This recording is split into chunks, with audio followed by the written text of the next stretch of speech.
So currently Robert is doing some really interesting work on children's outdoor content and exploratory play in relation to this growing agenda in the Swedish preschool sector that emphasizes sort of formal instruction and teaching at an earlier and earlier age. So far today we have presented to us a range of studies on play and imagination conducted primarily through an experimental child-focused approach.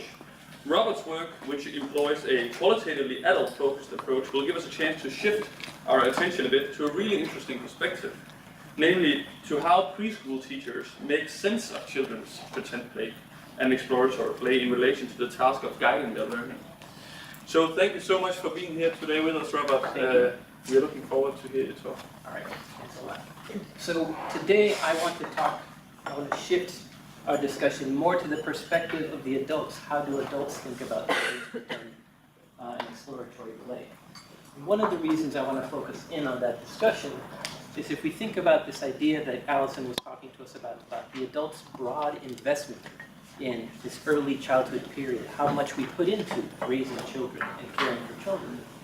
If we think about institutional structures for doing that, and we think about Sweden, we have a very strong institutional structure there, where if you look at universal preschool, you have children at the age of 2, 87% of the children who are at the age of 2 are already participating in universal preschool in Sweden. And then when you get to children at the age of 5, that hits 95%. So you have children spending a large amount of time from the ages of 1 to 6, 20 to 40 hours a week in this kind of institutionalized care with adults. So understanding how it is that these preschool teachers, the preschool staff, think about, conceive of, engage in the arrangement for pretend play and exploration, how they teach, is very important. In Sweden, as we have also in Denmark and in the Scandinavian countries, the primary form of curricular framework is called a social pedagogy framework. This is in opposition to what we call the readiness for school framework, which emphasizes issues more having to do with disciplinary knowledge and comparative knowledge, so issues of mathematics, language, literacy. But social pedagogy has more of an emphasis on free play, on exploration, focusing on social relations, on communication, and affiliation. Part of what I'm looking at here is, over the past decade, there has been a creeping move for Sweden towards the more readiness for school approach. There has been a creeping schoolification of Swedish preschool. And one of the ways in which we've seen that is in the revisions to the school law and the revisions into the preschool curriculum. For example, in the school law, we have new language that talks about preschool teachers needing to teach, but specifically defining teaching in terms of adult-led, goal-oriented processes that are supposed to be oriented towards the acquisition of more disciplinary knowledge, language, mathematics, technology. And research that's been done over the past decade in Sweden, canvassing how teachers are experiencing this change, generally shows that teachers are confused, hesitant, unsure about how to treat this idea of teaching in preschool. Because teaching, the term teaching, is often just associated with formal schooling. And now we're actually undergoing a new revision of the curriculum, and it's highly expected that they're going to be introducing the language of teaching into the curriculum. So these are two separate documents. One document having to do with the more legalistic ways of discussing education, and one, the guiding document, the steering document that is used by the preschool teachers to engage in preschool education. Here, the preschool curriculum. Another change that took place in the revisions that took place in 2010 is the inclusion of language having to do with the documentation. So here now you're getting more of an accountability approach, asking teachers to produce documentation, analyze documentation. But this is an important distinction here. You're getting this documentation in order to assess the quality of the preschool overall. And so there's a tension here between assessing individual learning and development and assessing and being able to make claims about the overall organization of the school overall. So that's another contradiction that teachers are negotiating and dealing with. And then materially, concretely, how you see it in the research is that just as teachers are confused and hesitant about teaching, they're also confused and hesitant about the forms of documentation that they end up using. So you see wide varieties of documentation, from highly structured instruments to things that are a bit more qualitative. So these ways of working in preschool, this school-applied perception is very focused on formal instruction, implies a vision or a view of the child that is more focused on a deficit model of the child. That the child is something that, or an object that we need to put something into and has to develop linearly. So here I want to turn then to Lecusay, which I'm presuming that in this room everybody's fairly familiar then with Loris Lecusay and the Reggio Emilia pedagogy. I'll talk about Reggio Emilia, and in fact that's going to be my focus as I proceed. But Lecusay talked about the competent child, so thinking about the child as creative, inquisitive, capable. So somebody worth taking seriously, somebody worth listening to. So what I want to argue here is we also need to think about what is our image of the preschool teacher, given that the preschool teacher is somebody who plays such a consequential role in the organization of that educational environment in which the teacher and the child interact. And one of the areas I want to discuss is the perception or the conception of the teacher as a researcher, which we see within the Reggio Emilia pedagogy. To put it in context, I want to draw in Peter Moss here. This is a prominent lead scholar in early childhood education, but particularly looking at issues of policy. And he discusses the different models in which we frame or conceptualize early childhood educators. One being the idea of a substitute mother, that we need in order to, or that the ideal would be to have maternal care, but in the absence of that care, you try and replicate it in the preschool or in the daycare. But one of the problematic issues here is that this is sort of very gendered perspective, and it also assumes that you need little or no education in order to be able to accomplish these sorts of tasks. So that you have this maternal instinct. It's something that is innate, intuitive. Then we have the model of the preschool teacher as a technician. And here we get more into this readiness for school approach. This idea that you can have some kind of a technology, a prescriptive curriculum, that can be inputted into a classroom, the teacher implements it, you get particular outcomes, and you can have learning in that way.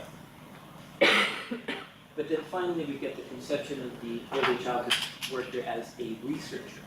So this is the idea that the preschool teacher is constantly seeking deeper understanding and knowledge, in particular of the child and of the child's learning processes.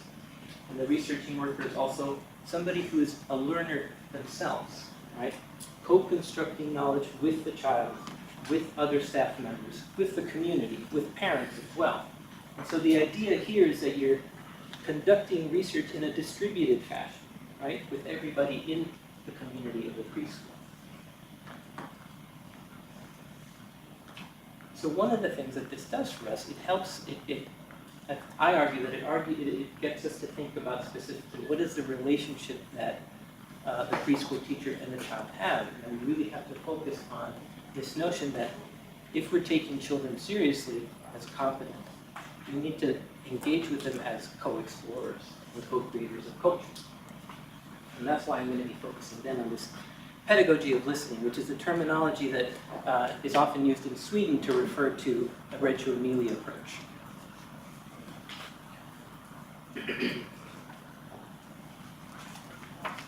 So just to very quickly remind you of some of the principles of the pedagogy, the idea of the competent child, but then very critically the idea of the 100 languages. So this notion that children think and communicate in multiple means, through multiple media.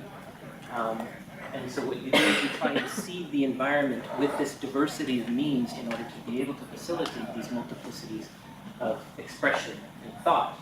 But you also do it in order to create a situation in which you can easily listen to and understand what the child is trying to communicate and what the child is interested in. But then the other critical issue here is the notion of pedagogical documentation, which is distinct from the kind of documentation that I was referring to when we were talking about the preschool curriculum in Sweden.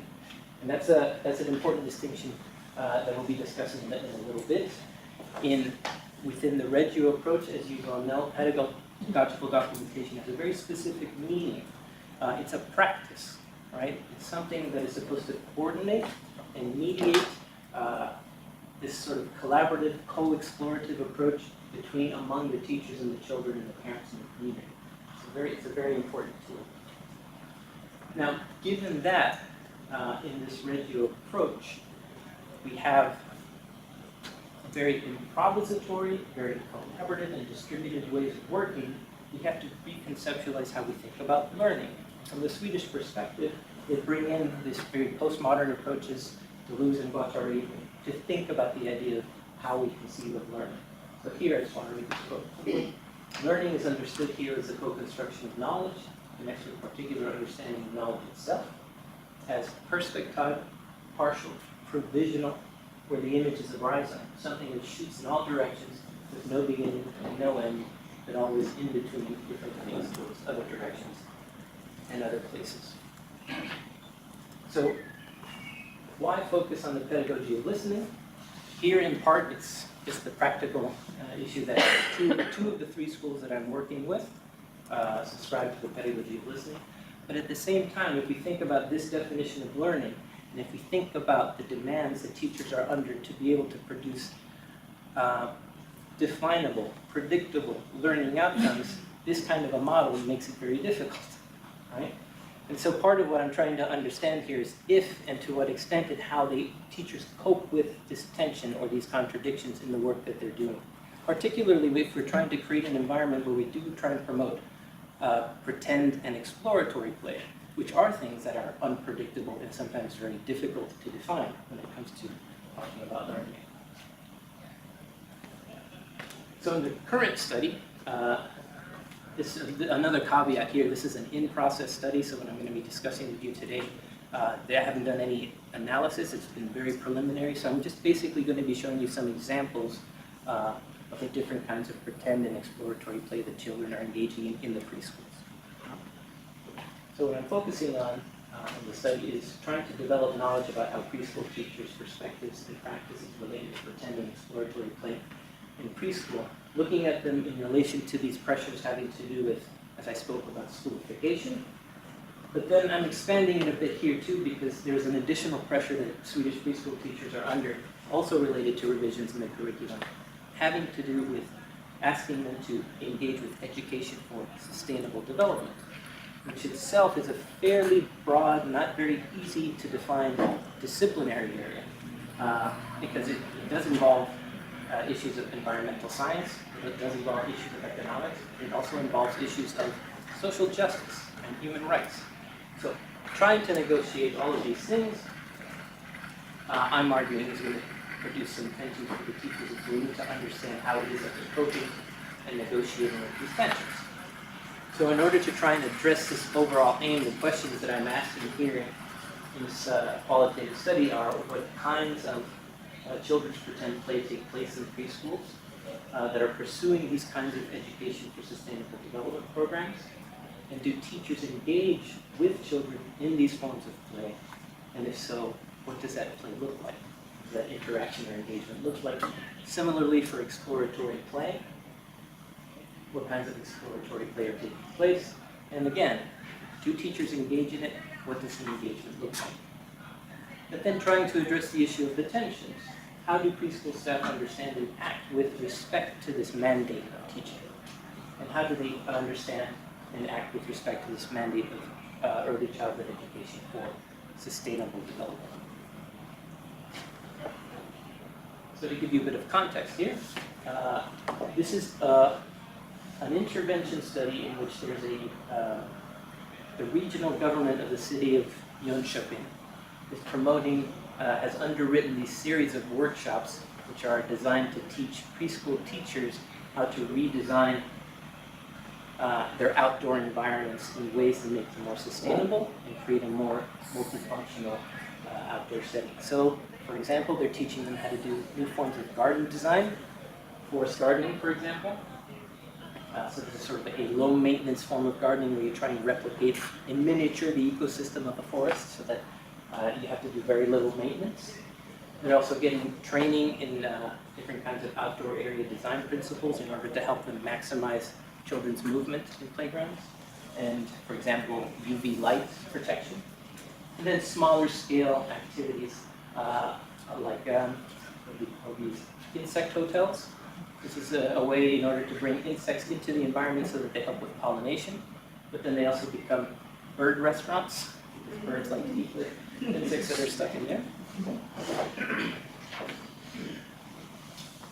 So the workshops, this is the focus of the regional government. And at the university, we have a consortium of researchers from the School of Social Welfare and Health, from sociology, from science education, and then me, I'm in early childhood education. We're just looking, we have different studies within this overall study to assess different outcomes in the overall intervention with these workshops. So there are 10 preschools that are participating in the program. I'm looking at 3 in particular. And the method I'm using is basically a qualitative case study method, longitudinal design here, where we're doing a series of data collection at different points during the workshops. So the way it works is we're coming in at 3 time points, first at the beginning, and here I'll just pause to tell you what it is, what kind of data it is that we're collecting. So on the one hand, we're using surveys. One survey, which is a self-assessment survey used to determine how the teachers understand the profile, the sustainability profile of their school. So they examine it in terms of measures having to do with environmental, social, and economic sustainability. But then we give them a very brief concept survey, which is paired with the interview, the group interviews that then we subsequently conduct. Basically, it's a 4-question survey. We give them quotes from the curriculum and from the school law having to do with pretend play, exploration, teaching, and sustainability. So definitions that you see of these different concepts in the steering documents. And what we do is then ask them to give us an example that they can think of that they either participated in or they observed in the past 3 months, just so that we get a sense of how are they understanding what these different concepts are. So we send that to them 2 weeks before we interview them. We ask them to submit it back to us a couple of days before we interview them, and then we use those their responses as a way of expanding and designing our interview guide. So this does several things. It helps prepare the teachers for the interviews. It helps us prepare for the interviews too, but in some sense, because the other thing you need to take into account here is that I'm an American with very poor Swedish. And so I'm going in there with my colleague, Lina Mrak, an adjunct professor in the school, and we're engaging in these interviews as a team. So, because I want the teachers to be speaking in Swedish, because that's what they're most comfortable in. So I'm primarily speaking in English, and then when I can't understand certain things, Lina's intervening and also doing some translation. But Lina is also coming in and asking questions as well. So, then we have the group interviews. We bring in the concept survey. And then what we do is we generate transcripts and field notes. So in terms of field notes, what we do is Lina and I have a debrief after the interview. We record ourselves and we use that to produce field notes to get our impressions of what took place in the interview. And then in order to triangulate, we also do just very brief 2 to 3 hour observations, very informal, of outdoor activities with the children. And so in order not to intervene, well, not necessarily intervene, but in order not to come in and be treating the children like objects, we're there and we interact, and it's in a very participatory approach. So we come in, they bring us in, and we're there and we participate. But what we do afterwards is once the children are inside, our technique is basically to go around the playground and just take pictures of the different areas in which we interacted as a way, sort of a stimulated recall afterwards to have a debrief, to remember what were the different things that we observed and that we discussed with the children. So that's the general structure of the data collection, and then we do this at 3 time points. Once before the preschools participate in the workshops in order to get this kind of baseline sense of how the different teaching practices and their conceptions of pretend and exploratory play and sustainability. Then once more, as they're participating in the workshops, and one more time about 6 to 7 months after they've participated in the workshops in the spring and they've had time to actually implement some of these activities that might have to do with gardening. So we need to give that sort of space. And so the idea here, so the idea here, part of the reason that we're doing it as they're participating and then after they're participating in these workshops, and here I'm coming from, I don't think this was mentioned, I'm sorry, in your introduction, I assumed it was. So the tradition that I'm coming from in my training is in cultural historical activity theory, so sociocultural approaches to understanding learning and development. So the unit of analysis is, for us, the activity. And so what we're doing is we're treating these 3 preschools essentially as a kind of idiocultures with their own sets of values, practices, tools, and artifacts. And what we're thinking about and the way we theorize this is that the workshops and the information they gain from the workshops constitute a kind of disruption of the overall system. So they're trying to adapt these new ways of acting in the preschools. So our idea is we come in and we catch them at this moment of self-reflection, where they're trying to rethink their forms, their practices. And that way we get an interesting idea of how they think about teaching, how they think about pretend play and all the core concepts in this setting. So today, what I just want to talk to you about is observations we've made. This is basically just our first pass through the transcripts and our first pass through some of our field notes and some of the pedagogical documentation that's been gathered from the different preschools to show you what it is that the teachers have been discussing when it comes to preschool concepts.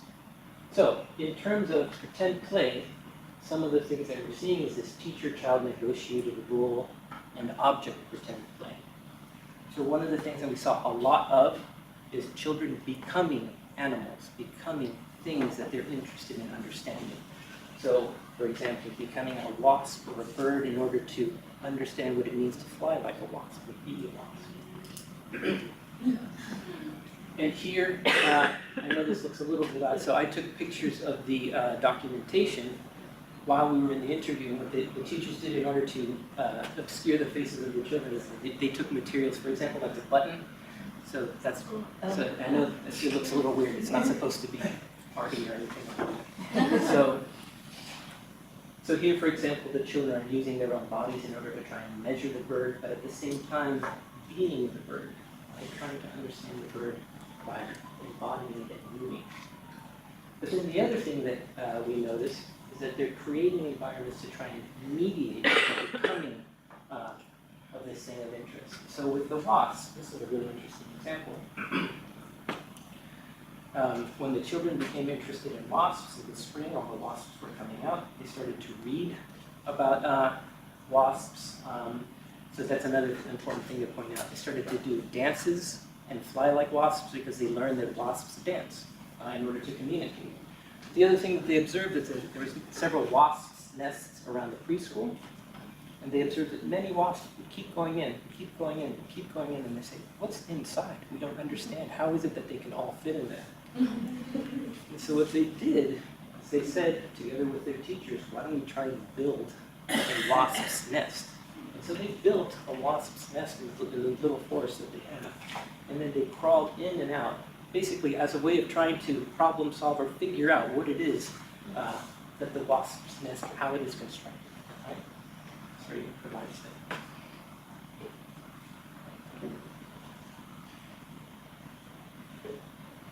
Then there's forms of different kinds of child-initiated pretend play.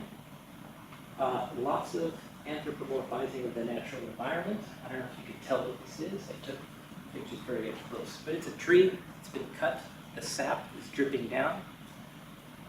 But when I first came to this preschool, the children brought me over. And they introduced me to this tree. And the tree started talking to me. The children were talking. The tree was this talking tree that they came and they spoke to. Similarly here, so this is a school that has a small forest that they can go visit, and they go a couple of times a week for several hours. Spontaneous speaking to the plants, speaking to the natural environment, asking questions. Do you have enough sun? Do you have enough water? Things like that. Speaking to the mushrooms, but also spontaneously hearing the trees speak to them, right? Spontaneously hearing different messages from the natural environment. Another interesting thing that we noticed, children taking knowledge that they had learned about the natural environment and trying to model it with play, different kind of play structures. So here what we see is a child is building a wall. Those white things there are seeds. Now this child would ask a friend, hey, can you go check out the tree, because this is the other thing. They brought a dead tree inside into the preschool, and they could see all the roots. They could see all the different parts of the tree. And this here, a bit of context, they had a theme that they were working with, which is nature and communication. And the connection here is that they had read, actually one of the parents had talked to one of the children, who then brought this story into the preschool about the ways in which plants can communicate with each other for about hundreds and hundreds of miles through their root systems. So roots became this very important sort of mediating artifact in mediating the activities in the preschool.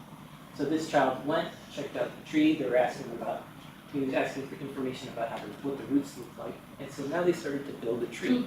So you see there's the base. I never like these laser pointers. The base, so that base over there is the base you see here. And you see the roots coming out. And they've got these blue blocks that they're bringing out. And the blue blocks are water, right? So now what they're doing is modeling the ways in which water is moving into the tray.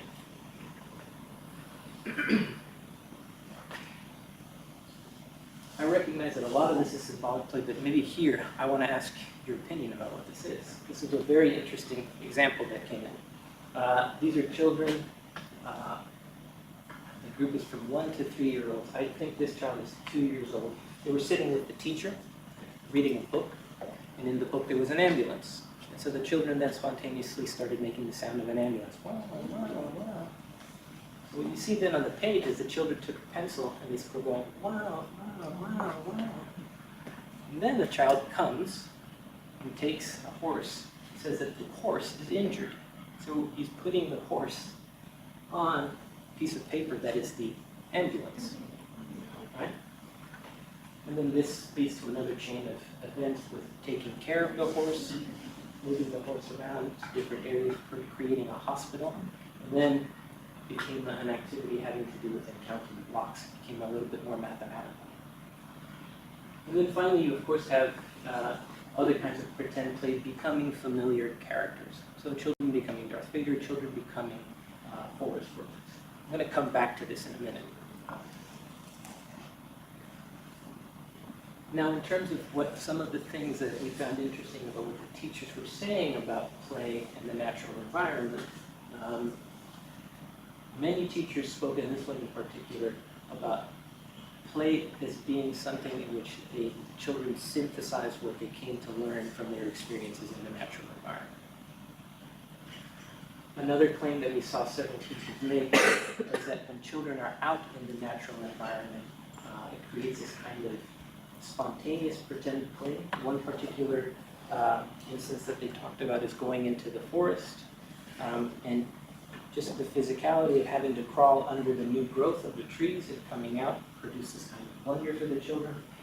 And one particular instance is just funny, they saw the pine cones as being cheese doodles, and they thought as this imagined cheese doodling world that they described. Now, in terms of exploratory play, things like exploring the properties of the physical environment and different materials. So this was both, could be teacher initiated and child initiated. You can't really see it, but it's a hill bringing out different objects and throwing different objects and comparing the different ways in which they rolled and tumbled down the hill. Just looking at different changes in the physical environment. We have a lot of snow in Sweden, so snow is a particularly intriguing material for the children, so looking at how it changes. Then comparing different experiences based on different kinds of motion, physical play. So moving in different environments, climbing a tree, climbing the climbing structure, climbing over a hill. And of course lots of rough and tumble play. And then different kinds of teacher-directed physical play. So the teacher saying, oh, jump in place, run in place. Feel the difference of what these two different activities are like. But here, this is something I do want to concentrate on a bit. Thinking about what Alison was talking about with external exploration and internal exploration, when there's this overlap between pretend and exploratory play, because of course pretense is exploratory. Yeah?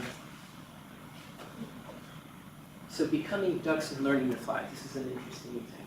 So in one of the departments in the preschool that we were looking at, children became interested in flight and in ducks. And so one of the activities that unfolded was, why don't we go outside and see what it's like to fly? Can we think about what it's like to fly? So they did different kinds of activities, but here we're talking about children 1 to 3. And so they did activities where they were jumping from the wall, and they were looking at the differences between flying with wings, jumping with wings, or jumping without wings, right? What are the differences? Or for example, a few more jumping pictures. But they really do look like they're flying, right? Especially with this one. But then the children asking different questions. So here, this is the important thing to emphasize with this school and the other Reggio school in particular is how much the teachers sort of hang back and don't say, okay, well now let's compare X, Y, and Z, right? How much they let the children ask the questions themselves. So give them an example, what if we slid down the slide very quickly? Would that have an effect on whether or not we could fly? What if we had the feather and we ran off? Would that have an effect on how we could fly? So here, I guess that's the question for me is when we're talking about pretend play, and if we're pretending to be an animal versus pretending to be a human being who has particular beliefs and values, is there a difference there in that kind of exploration? Right? Because here, so far we've talked about pretending to be an animal, embodying an animal in order to get an understanding of the feeling, the phenomenology of the animal. Yeah? So here, if, for example, this was Donald Duck trying to fly, what's the difference there? That's a question that's sort of about. Another example here, the teachers identifying an interest from the children in underwater animals, in fish. But this was an interesting distinction that the teacher made between play and exploration. She was saying that where she was talking about exploration as having an explicit reflection or an explicit motive, that it raises particular questions. But with play, she argued that it was purposeless. It's just you just do it for the sake of doing it. So that's an interesting distinction that I want to come back to, particularly the idea of exploration and experimentation, because that is another thing that we noticed here is the ways in which people slip between exploration and experimentation and sometimes mean in order to mean the same thing. I think that could be problematic. Then there was the wasp example, and then Darth Vader. Here, the teachers were talking about pretending to be another person as a way of trying to understand the values or beliefs of another person. So that kind of exploration, sort of socio-emotional exploration, personality exploration. Now in terms of teaching, the ways in which they discuss teaching and the examples that they gave based on the surveys that we gave them, very typical examples having to do with essentially parsing the environment, categorizing the environment, labeling the environment in ways that make it possible to make comparisons and make it possible to theorize causal relations. So things like cataloging, doing experiments, tracking tutors. When they thought about teaching, that's how they defined teaching, making children aware of the ways in which you can reflect on, label, and categorize the environment. But now in terms of the tensions that they were experiencing when it came to working with teaching, so one of the things that takes place in Sweden is that there can be random inspections from the school inspectorate, different levels depending on whether you're a private school or a public school. But in any case, those become moments in which the teachers are essentially forced to think about, well, what is it that I'm teaching? Or what is it that the children are learning? So they themselves are going through this process of trying to sort of, in retrospect, say, okay, I think they're learning X, Y, and Z. I'll show you in a minute here when I show you the documentation. some of the ways that they've improvised ways to do this. And so one of the things that has come about from these inspections and from research that's been done by the school inspectors are these reports that are saying, well, when teachers teach at preschool, what they need to do is have a particular teaching goal in mind before they organize the activity. And this is for some of the teachers is very problematic because for them they say that it potentially deprives the child of having agency over their learning, but at the same time it creates problems in terms of the teacher being able to co-determine with the child what the learning environment is like. But then there's this kind of ambivalence that some of the teachers expressed with these inspections, because on the one hand, they see that it is good for them, or they feel that it is good for them to reflect on the kinds of things that they're doing and try and specify what it is that these things lead to, that these activities lead to. And this was a question that came up a few times from teachers in the different preschools, particularly coming from a Reggio Emilia approach, where the idea is that you consider the environment as a third teacher, depending on how it is that you arrange it and what kinds of activities and materials you seed it with. Is it teaching to just seed an environment and step back and see how the children are learning in that particular situation? And this was another point of tension. Should we use the word teaching when we're talking about teaching children about human rights? We're teaching them about values, beliefs, versus teaching them facts. Right?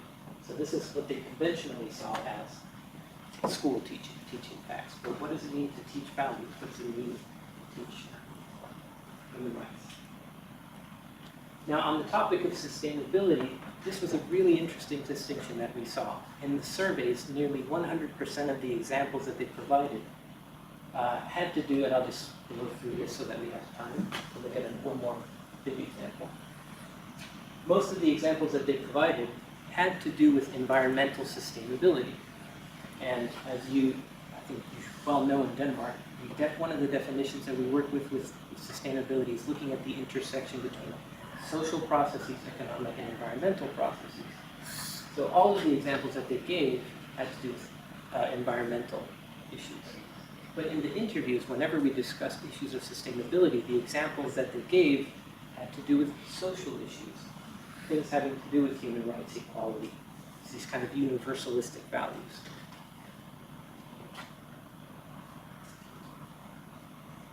So, maybe what I could do is, I think I have time to be able to, okay. I wanted to end with some of these questions, but then if I could very quickly get into another example. So some of the questions now that I want to examine and I'd like for us to discuss is how is education for environmental and social sustainability thought about in RH4, especially in light of this growing teaching agenda. How do you combine those two things? But then also the question of participation. So one of the things that you tend to see in many Swedish preschools is that they say, yes, we do involve children in our activities, but to what extent are they actually getting to decide what the activity is, right? So this sort of idea of democracy that of course it's democratic because you have choices, but if you don't have a hand in what those choices are, is that democratic? Then the other question here, and I think this is something we could all discuss, is with these imaginary worlds, the producing a wasp's nest, producing these trees, how do these imaginary worlds evolve? To what extent are they sustained in the schools? And how are they sustained, both materially and socially? And particularly with respect to adult participation, to what extent is it just something that the children maintain over time? And then this question of the teacher's distinctions between pretend and exploratory play, and play and exploration and experimentation. Okay, so I'm thinking I have about 5 minutes.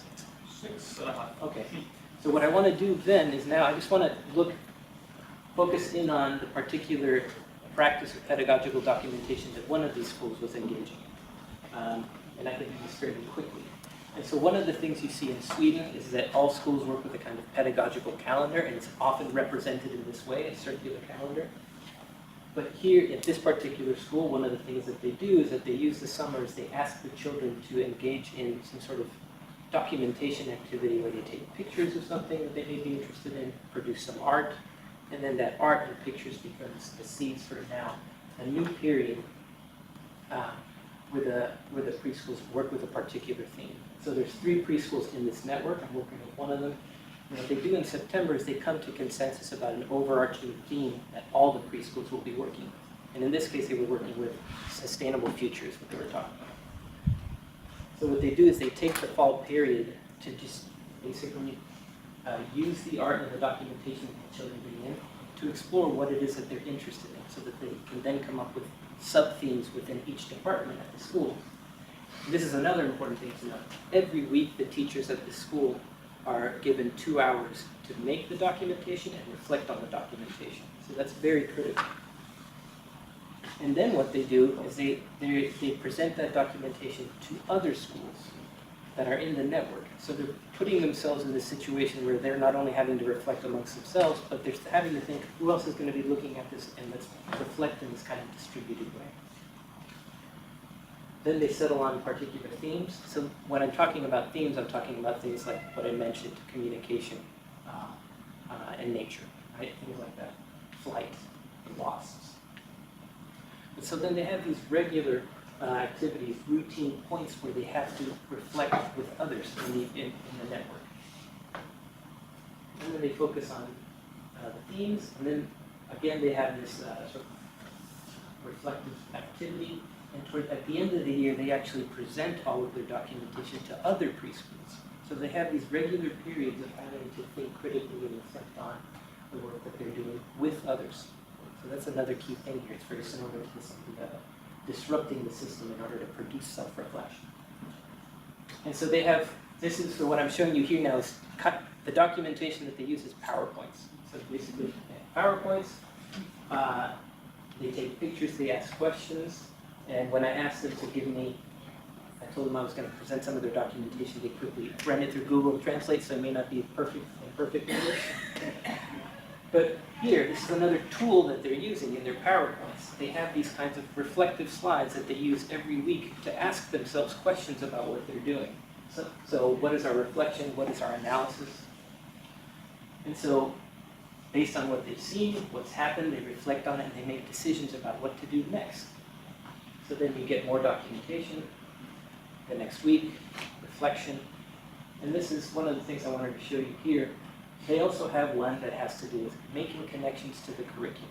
And so this is where you get this funny thing of how is it that we're going to prove to the school inspectorate that all these activities that we're engaging in have something to do with the requirements of the curriculum. So they've created these columns where we have norms and values, language, mathematics, science, technology, children's influence. And what they do is then they show the inspectorate their slides, and they put the numbers of the slides where all of these things are happening. So you get this wild thing that's just basically a mess of numbers, right? Which I think to me is just a sort of a nice reflection of some of the contradictions. And here I'll just be very quick. I think I have like 2 minutes. Yes, I exactly 2 I have minutes. exactly 2 minutes. So this is just one very quick example of documentation. The children were working with a teacher. They decided on the theme of sustainable future. They sat together, they Googled it, and all they saw was charts and graphs. But then they scrolled down, and somehow they found this. They found a motorcycle, bicycle. So that produced the question, what does this have to do with the sustainable future? So they became very interested in bicycles. And so they ended up doing, so here they're representing some of the dialogues they have in their morning meetings. And then they go outside, they explore bicycles, they observe the bicycles and different kinds of features of the bicycles. So this is a Reggio school, so now they're trying to understand the bicycles through different means, multiple means. So they're drawing the bicycles, they're creating magnet bicycles. They bring the bicycles inside and they actually draw and trace. And they do drawings of the bicycles that delve into fantasy, right? And then the teachers are also bringing in literature that they're reading. So this is one of the important things to think about here is the teachers are conscious of the fact that they're communicating with other people other than themselves, or communicating with their parents, or communicating with other teachers. So they're trying to reflect their reflection for others. So the children became interested in bicycles. They started to see bicycles in their environment, notice many different things. So one day when they were on their way to the playground, I don't know if you have these in Denmark, but these are counters that let you know how many bicycles have passed by. One day the children were walking by, and a woman pushing a pram walked by the bicycle counter, and it set off the counter. And so the children said, how's that supposed to work? Is that how it's supposed to work? So that then led to all these different kinds of explorations at the school. First, thinking, okay, well, maybe we should look at what a wheel looks like in order to try and understand, is there something about the wheel? Is it the metal? Is it the rubber? Is it the sort of the other metal parts, the spokes? And so one of the things that they did is they brought all these different devices to the counter to see if it would do anything. The other thing that in here, I don't have permission for video, but another thing that they did is they stood in front of the counter and they did things like they moved around to see if there's something to do with the motion that would have an effect. Then they noticed that there were different lines right next to the counter, and they noticed that those lines maybe had a connection to a set of wires that were going into the counter. So then that sort of unleashed another set of explorations. Children drawing what they imagined was inside the counter. So all these dots get produced, and now the dots are the things that get counted. All these hearts get gathered inside the box, and they count the hearts. But then the children are bringing in their own sort of the culture that they're familiar with from their television series. So this is labyrinth, and they have this kind of a matching game. So they bring these nuts and bolts, and they theorize that, okay, these nuts and bolts, maybe they have something to do with the mechanisms of the machine. So they draw it. The other thing that they do, and this was an interesting connection to this embodiment, is that they would sit together and move to try and feel what it's like to be the machine, the counting machine. And then, the very interesting thing here, and this is where I'll end, is that they had a morning meeting where they arranged to have people from the municipality come in and try and explain what this bicycle counter is. So this is just documentation of the different questions that the children were asking, that they wanted to ask the folks. And I'll just leave it at that, and then these are the folks coming in trying to explain what the bicycle counter is for, but they couldn't explain why it is that the prams and then they end, and here what they do is they have a final project where they create some kind of artifact that everybody contributes to, and it stays in the preschool for the life of the preschool so that other children can see what's been done, and they can actually occasion times to communicate about what the project is about with other children. So it's sort of intergenerational learning and education. And I'll end there. I know I spoke fast. I was just trying to get a lot of